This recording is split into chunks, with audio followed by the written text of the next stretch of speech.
Welcome back to Old School Sports and our Out of the Park Baseball 26 series, Rescue the Rockies. And we are just past the midway point of the season. Our Rockies are 59 and 28, 12 games up on the Dodgers in the National League West. So a very strong season for the Rockies thus far as we try to guide the team back to the World Series. But the focus of today's episode is going to be the first-year player draft. Been a few days in real time since we took a look at the players who were available for us with the 31st pick of the draft this year. Got some good feedback from the worldwide scouting department. So now that it's been a few days for the worldwide scouting department to opine, we can take a look at the players that are most popular among the members of the WWSD. As we talked about at the end of the last episode, we kind of had 9 players shortlisted among pitchers and 9 position players shortlisted as well. I kind of pared that group down to 6 players that I was most focused on. And we also got feedback from the worldwide scouting department on 5 different players that they preferred. There was crossover with 4 of the 6 players that I had on my short list. So I think there's a relatively small subset of players that we'll talk about at the start of this episode before I make my decision. Definitely a year where there wasn't a clear consensus among the worldwide scouting department. And as we go through the different opinions shared, you'll hear some names on multiple occasions of our scouts who kind of had multiple players that were at or near the top of their lists.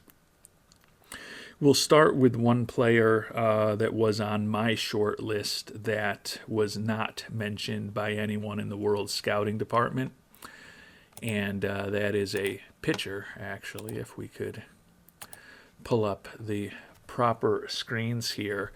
Probably my third favorite pitcher was Chris Priest, almost 19 years old, Toto Priest, high schooler out of Florida. Like the high leadership and adaptability, don't love the low baseball IQ. The stamina and the hold runners ratings are kind of meh.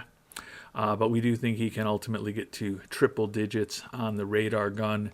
He could have absolutely filthy stuff and a potential 6-pitch arsenal when all is said and done, to go with movement and control that we both think, that our scout thinks could be both above average. Chris Priest is set to go with the 7th pick in the second round in the mock draft. So if we are going to bring him on board, now is certainly the time to do it. Also, one batter who made my short list of my top 3 that I was most interested in, who wasn't on the top of any members of the worldwide scouting department lists. And that's the young shortstop Gilberto Tavera, another 18-year-old high school prospect out of Hampton, Virginia. Love the high adaptability, work ethic, and baseball IQ. The glove looks fine, not going to be great. Does have pretty good speed. We think he can be above average in terms of his contact and his home run power. He could have great gap power and potentially decent eye. Looking for slots, not the highest end prospect in the draft. He's expected to go with the 10th pick in the 3rd round. So it is conceivable that Mr. Tavera could be around when we're making our 2nd round selection.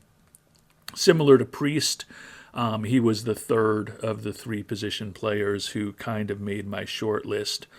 One who almost made my short list but did not was recommended by Worldwide Scouting Department member Dustin Durbin, and that is the center fielder Ben Richter.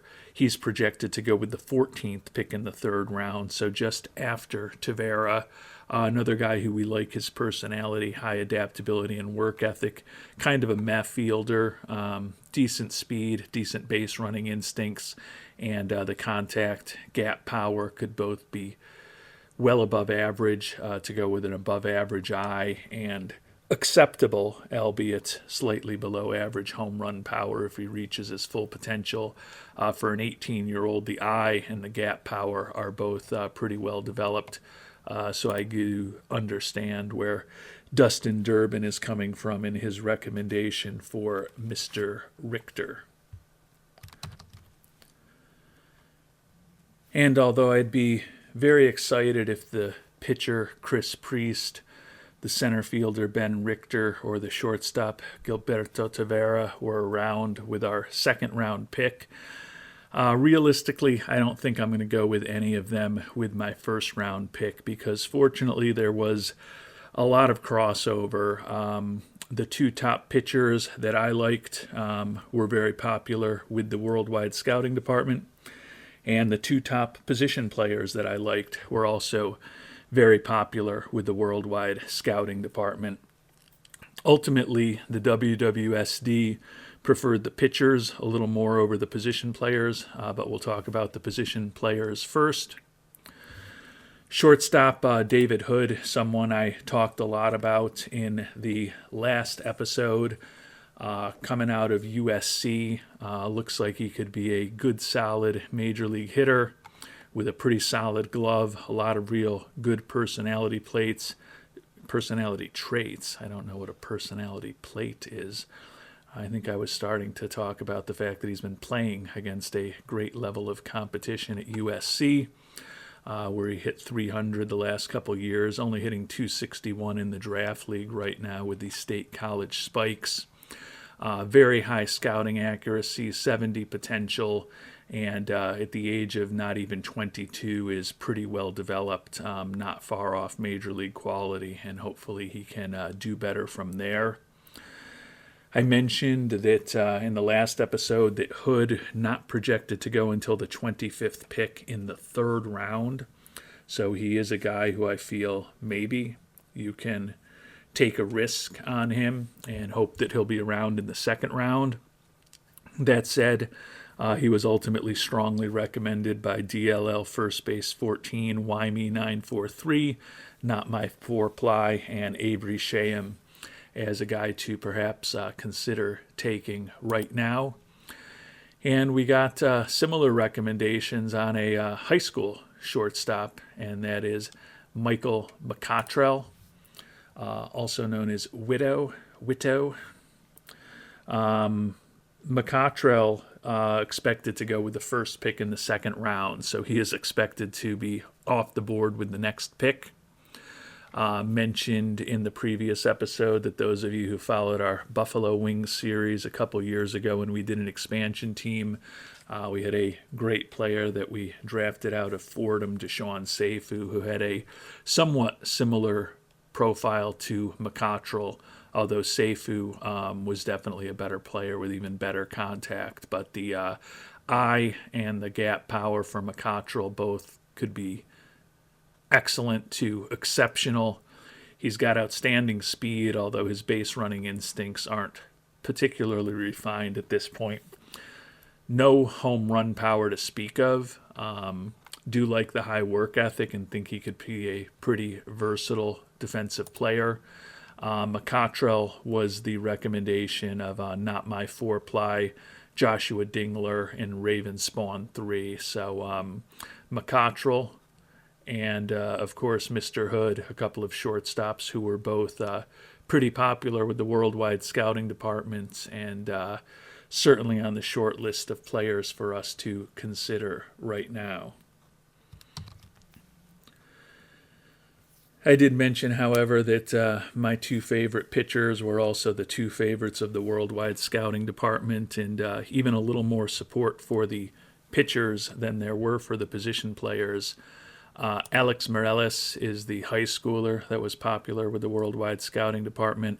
Not My Four Ply, Dustin Durbin, Avery Shayham, Joshua Dingler, and Raven Spawn 3 all had Morales at or near the top of their lists. Easy to understand why. Potential 4-pitch arsenal. We think his stuff and his movement could both be excellent.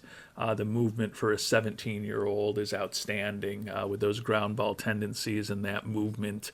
Not a guy who's going to give up a ton of home runs. The lefty control is a potential issue, and as he gets older, he's certainly going to want to be paid. But his stamina is very good, and he's outstanding at holding on runners.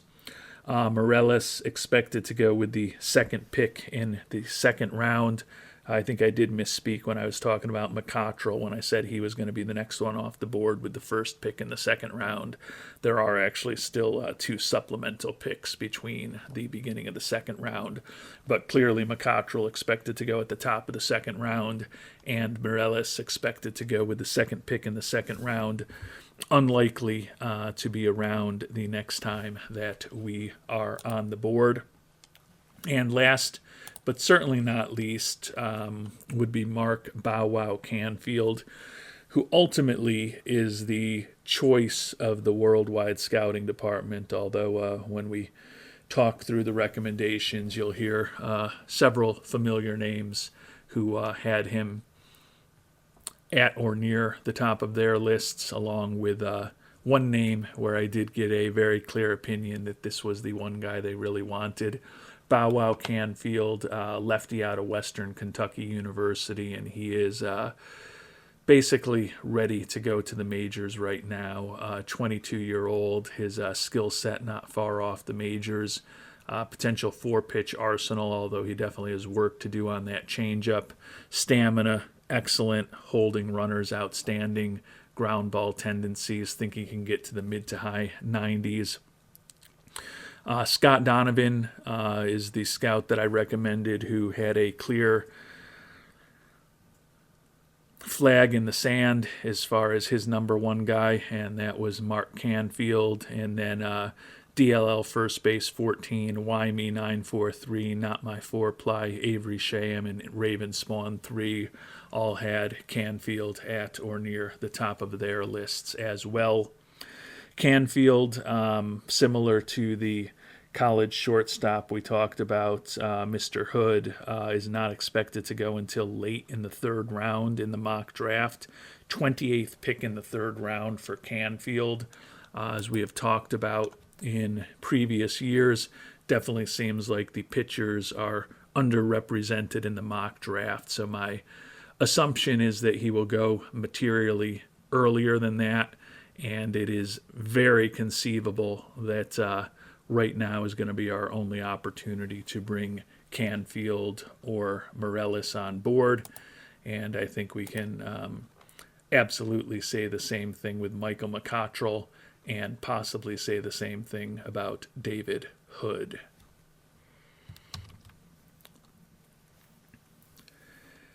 So ultimately, when we think about the top 4 players in the pool, in my estimation, and also according to the worldwide scouting department, the least popular was the shortstop Michael McCottrell, recommended by 3 members of the worldwide scouting department. Second least popular was the shortstop David Hood, recommended by 4 members of the worldwide scouting department. Second most popular was Alex Morales, recommended by 5 members of the worldwide scouting department. And the most popular was Mark Canfield, the college pitcher, who got the thumbs up from 6 members of the worldwide scouting department. So I think we'll be fine with any of these guys. As we've talked about, looking at the mock draft, McCottrell and Morales are definitely going to be gone before we pick next. Canfield and Hood, according to the mock draft, are both going to be available for us in the second round. As I did talk about, though, I think particularly with the starting pitcher Canfield, there's definitely a risk, and probably even more than a coin flip, that he's going to come off before we pick next. Hood, as much as I like him, when we look at where the OSA has him rated, it's much lower than our scout. And I think there is a reasonable chance that he'll still be available for us in the second round.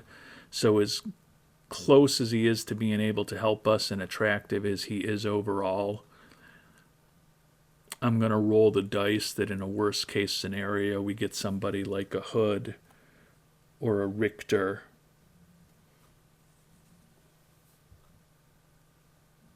who's still probably on the market for us in the third round. The shortstop Tavera that we talked about also, or in the second round, the shortstop Tavera that I liked also could be available then. I don't think Chris Priest will be. So that brings us down to just three players. The pitchers, Morellis, who's not going to be available. Canfield, who's likely not going to be available, but can convince myself that maybe he would be. And then the shortstop McCottrell, who's not going to be available. And we're ultimately going to make the move that was a bit less popular overall with the worldwide scouting department and bring on Wito McCottrell with our first round pick. Again, I think that a Hood or a Tavera is probably around in the second round, one of them. We can roll the dice and think Mark Canfield might be. Again, I think that's a coin flip, maybe even less than a coin flipped, that he is still around. He is a guy who the OSA is less constructive on than our scout. But as I noted, the starting pitchers and the pitchers in general do tend to go above their draft spot. But I think there's going to be somebody we really like still available in the second round. And I really like what McCottrell could be. I mean, he's going to draw an insane amount of walks. That gap power is potentially off the charts, and with that great speed and his line drive tendencies, he could put up ridiculous extra base hit numbers in Colorado. I mean, he certainly did that in high school. He's not going to hit for any power, but ultimately he's going to be a plenty good contact hitter. Pretty interesting infield prospect with that 60 range, although we don't think he's going to be great anywhere right now.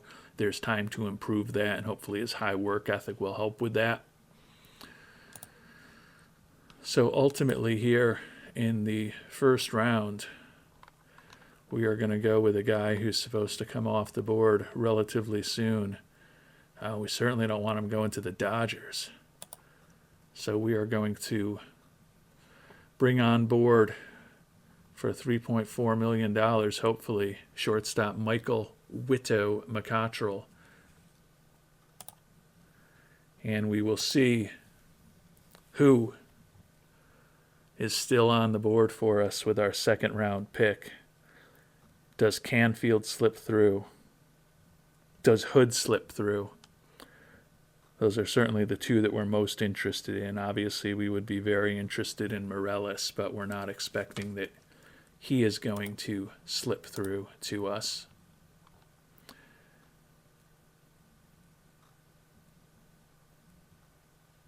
And it looks like Hood is gone. And I think the pitchers are gone too.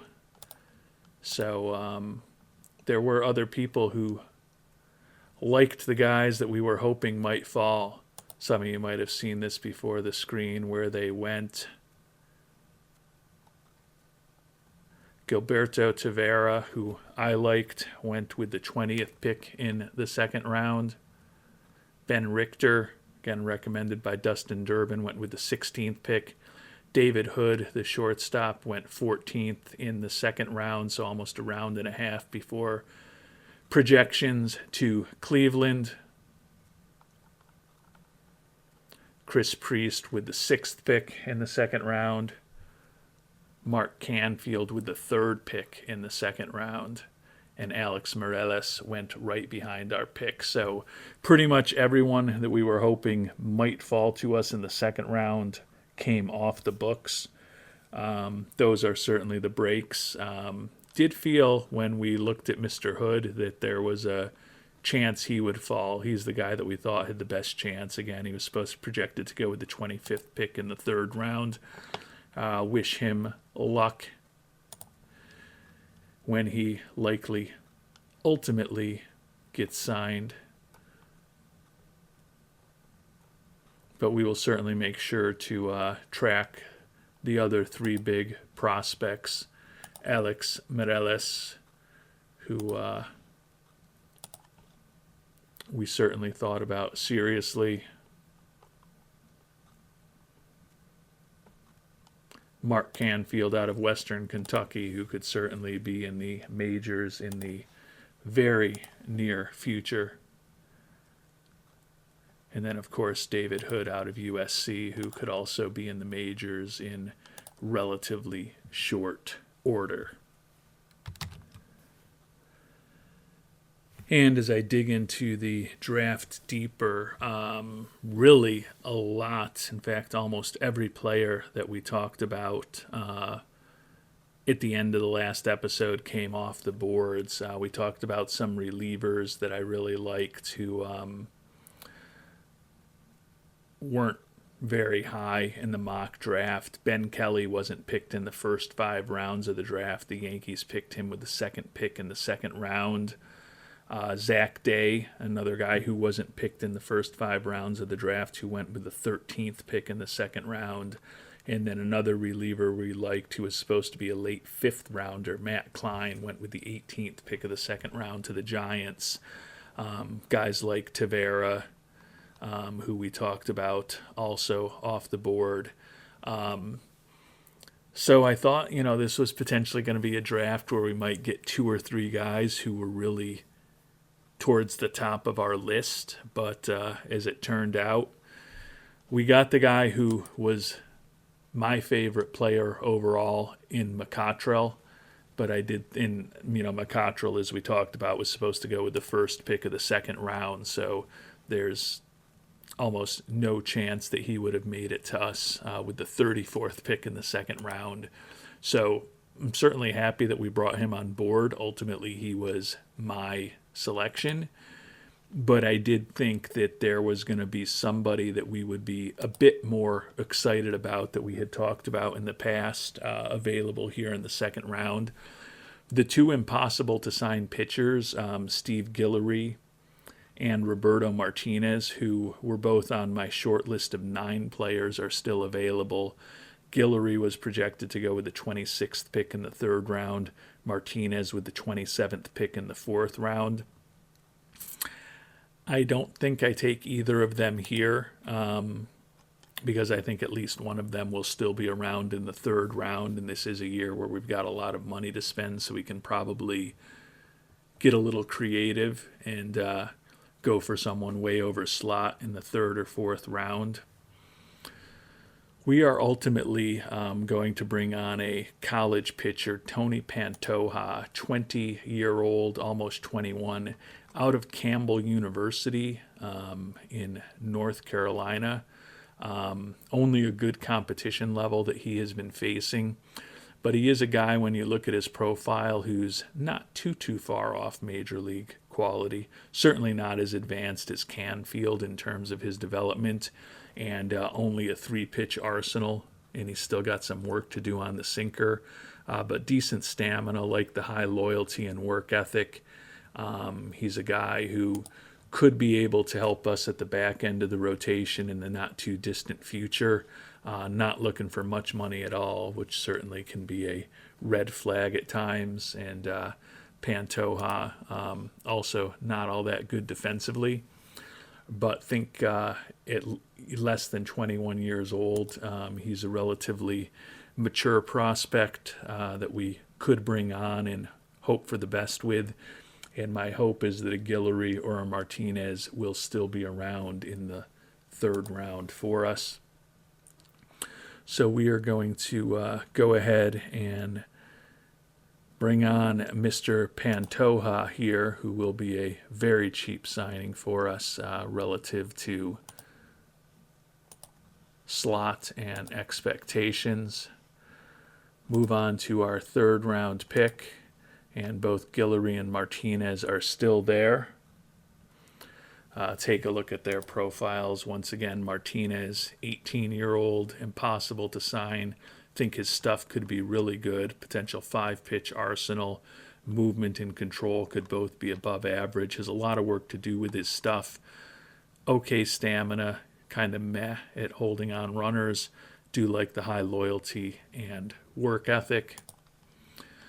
Guillory, also an 18-year-old prospect, like the durability. The stuff not potentially as high-end, but the movement and control could both be above average. Has potential for a really nice 4-pitch arsenal, but it's going to be dependent on developing that changeup. Do like the high leadership, adaptability, and baseball IQ. Better stamina for top dog Guillory, decent at holding on runners. Ground ball tendencies, could get the velocity in the mid to high 90s. Don't love that the commit school is Lander University, which I don't know much or anything about Lander University, but I know it's not a top tier Division I baseball program. But as a third round flyer, given that we've got a lot of extra money this year, I like Guillory. Impossible for us to know what he's looking for yet, or signability impossibility. Signability is impossible.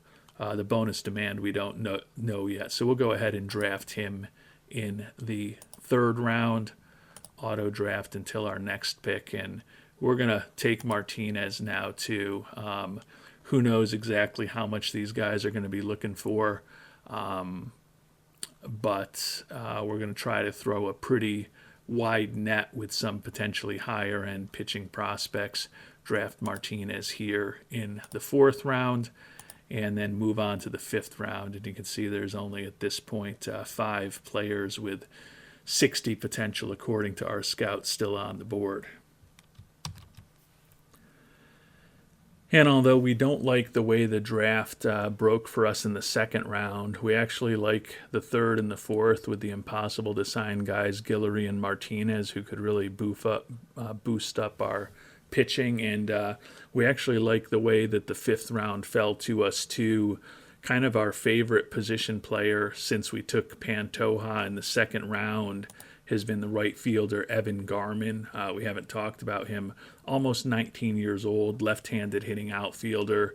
Doesn't bring much to the table defensively, not great speed. Does have some positive personality traits, particularly the high adaptability and work ethic. Kind of an average-ish looking contact hitter, but we think he could have above average home run power, a great eye, and outstanding gap power. So as a fifth round pick, Garmin is pretty attractive to us. Looking for more than slot at this point, but again, we do have some money this year, so we are going to go ahead and bring the TCU commit on board with our fifth round pick. If we do anything particularly interesting over these last 15 rounds of the draft, I will be sure to let you know. And we didn't really do anything all that interesting over the last 15 rounds of the draft. We did play 4 straight guys looking for above slot in the 6th through 8th rounds. Don't think that there's really anyone who's going to be exceptional there. But as I mentioned, it's a year when we've got money to spend, so might as well bring in as many players as we can and hopefully see if something works out. We'll take a quick look at them. Joe Hewlett looks like a decent outfield prospect. Don't love the low baseball IQ, the lack of speed, and the poor eye with below average power. But for a 9th round pick with the good contact, and a good personality in the clubhouse, felt like we'd bring him on board. Doug Pederson, very marginal starting pitching prospect. We do like the stamina and the ability to hold on runners. Don't love that both his movement and control are expected to be below average, but again, it's a lottery ticket in the 8th round that, if everything goes well, could be interesting. Second baseman Victor Ayala, good contact hitter, also a little more balanced with the power and the eye than the other position player we talked about. Not much of an arm, but some positive personality traits. And then in the 6th round, we took Justin McGee. Below average stuff, but we think the movement and control could both be a bit above average. Very positive personality traits. Lucky if he's going to hit 90 on the radar gun. Does have a potential 4-pitch arsenal, but none of those pitches are particularly impressive, and he's a older high school prospect at 19 years old. So we'll spend, $2.5 million or so, or actually closer to $3 million, trying to get those 4 guys signed. Don't really have great confidence that any of them is going to become much of anything, but again, it was a year where we might as well take some shots. Speaking of taking some shots, Guillory and Martinez could end up being the keys to this draft. Guillory, as we talked about, a pretty interesting prospect for a 3rd rounder. He is impossible to sign, but as I noted, we've got lots of room in the budget this year. Looking for a bonus significantly above $9.5 million to consider signing, which is about 10 times higher than slot for him. But we are going to give it a run for him at $10,750,000. I think that probably gets him signed. The impossible to sign players are always hard to predict. Sometimes it's 13, 14 million, but sometimes they are cheaper, like Roberto Martinez, who I'm really glad we took in the 4th round now. Looking at what he's looking for, needs a bonus significantly above 4.8 million to sign. So again, a guy who's looking for 8 or 9 times more than slot, but is an impossible to sign player. That number is not brutal to us. So we're going to offer him $5.5 million, says it's our last chance to try to get him signed, even though it's our first attempt. So we're going to spend a lot of money potentially this year on the pool, but given the way our team is performing, I don't necessarily see us needing or wanting to do anything transformational in the trade market as far as bringing on a big contract. That could change over the next 20 or so days depending on injuries, and maybe we'll regret trying to spend some of this money on players who were drafted and we're offering way above slot to them. But it's going to be one of those years where we try a little bit of a different path in the draft than we normally do. And with the draft now in the rearview mirror and the offers out there, we'll turn our attention to the next 9 games until we get to the All-Star break. Got a couple left at Texas, then 4 on the road at Arizona, and then 3 at home against the Rangers before we officially get to the All-Star break here in 2037, which is when we will finish up this episode. And although we unfortunately had our winning streak stopped with a loss yesterday against Texas, we do have the 4th round pick Roberto Martinez signed for that $5.5 million we offered him. So for a 4th round selection, he's got a pretty interesting potential skill set. Obviously a ton of work to do as a guy who's not quite 19 and a high school prospect, but for a 4th round pick, certainly could have had a worse profile than Martinez does. And we've also made a couple of moves to the pitching staff. Bernie Barrera, who we had on the IL, now healthy. We're bringing him right back as our 4th starter. And David Guadron, who had a couple of rehab starts in AAA. We're bringing him back now to be our 5th starter. That means we move Jeff Colson into the bullpen. He had been our 4th starter, pitched respectably well for us in the 7 starts he's made as a 4th or 5th starter since we brought him up with a 4.64 ERA, one of the better pitching prospects in our organization, and he has held his own in the majors. If Barrera or more likely Guadron end up faltering, Colson at this point would get the first shot to go back into the rotation. To make room on the roster for Barrera and Guadron, we sent back down last year's 1st round draft choice Evan Kluver And then we also set down the reliever Melvin Reyes, who had been with us since the beginning of the season. He had been statistically the worst reliever out of our bullpen, and we're going to send him down to AAA to give him a little more seasoning at this point.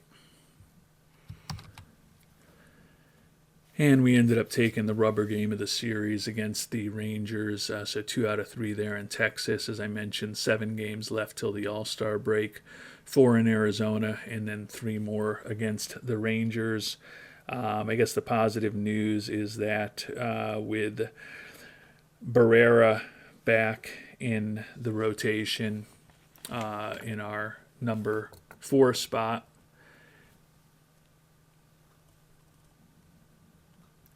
and then Guadron back on the team in the 5th spot of the rotation, and both of those guys being healthy. At this point, the only injuries we're dealing with are the ones that are going to impact us for the entire season. Our starting catcher, Mike Girard, who missed the entire year after he had a setback from the injury that cost him all but 20 games in 2036.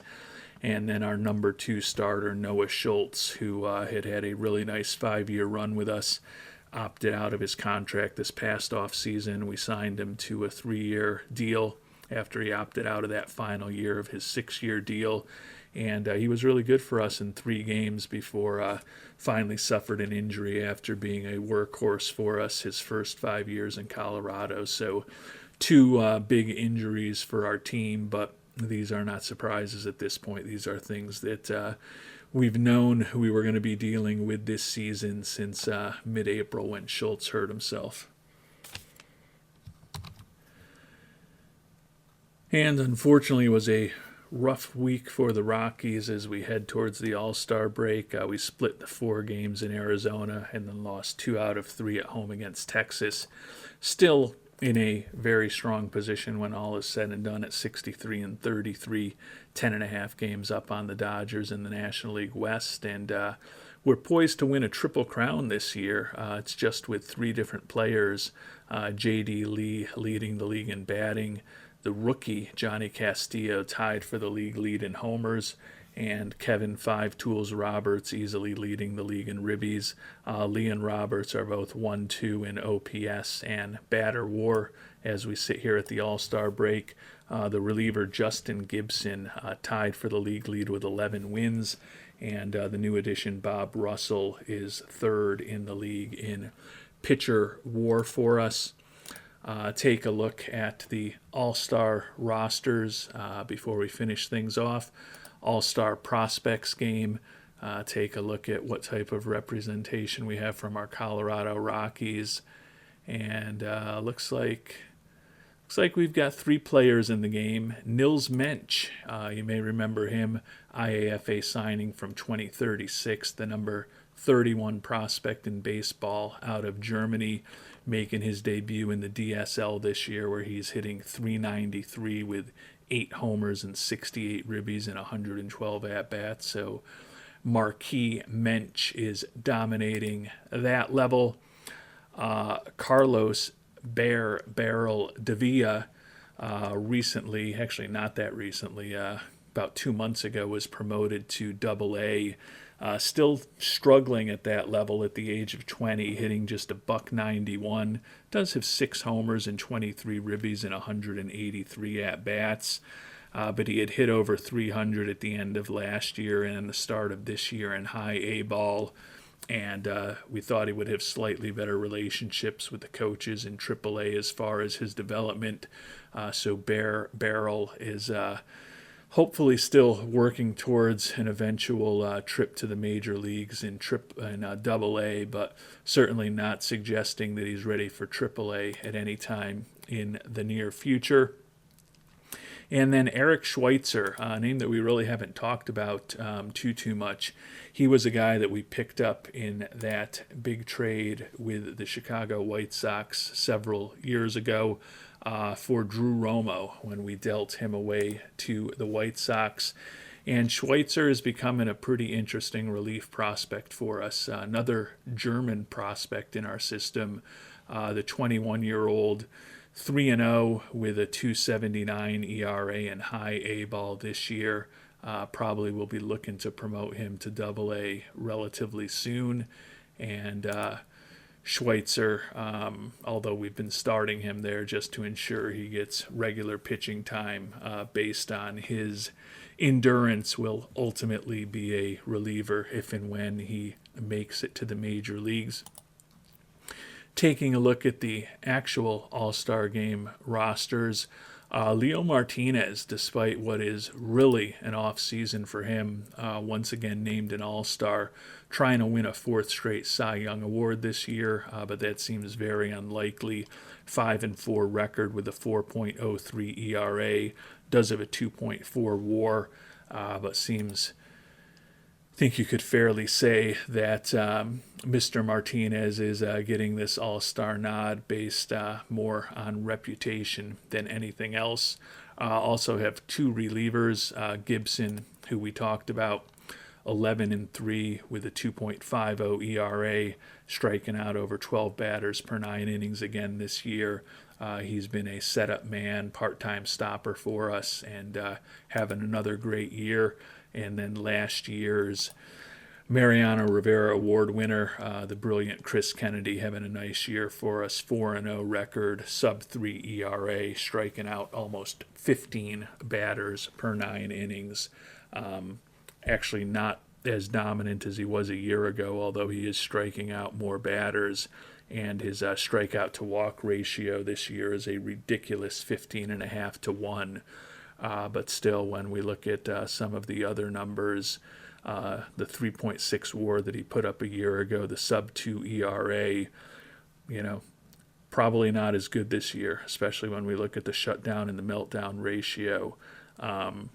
Clearly, his Sierra of 0.36 this year is ridiculous. So 3 members of our Colorado Rockies pitching staff named to the All-Star team. Very unsurprising that J.D. Lee, who we talked about, having a shockingly good year, his first year in Colorado offensively, 357 average, 13 homers, 60 ribbies, 5.1 WAR. You look at the ratings and it doesn't seem like he's going to continue being a 357 hitter, but we'll take it for as long as it lasts for us. Johnny Castillo, the rookie who we talked about, tied for the league lead in homers, 278 average, 27 homers, and 67 ribbies. The young second baseman named to an all-star team as a rookie. And then we've got a third position player to match our 3 pitchers, and that is very unsurprising. Kevin Roberts Jr. Has already almost put up the same WAR he put up a year ago, 4.8 WAR. He's got the batting average up almost 50 points, back over 300, 23 homers and 87 ribbies this year, only 9 ribbies less than he put up all of last year. So a really nice bounce-back season from Roberts Jr., who looks poised for another 30-30 year. And if he starts hitting some more home runs, could have an outside chance at his first 40-40 season. So feeling good about the Rockies, who have 6 All-Stars this year. And we will check in on how the All-Star game goes, how the rest of the month of July goes, and whether there's anything that we do before the trade deadline in our next episode. Until then, thanks so much for watching, and hope you have a great day.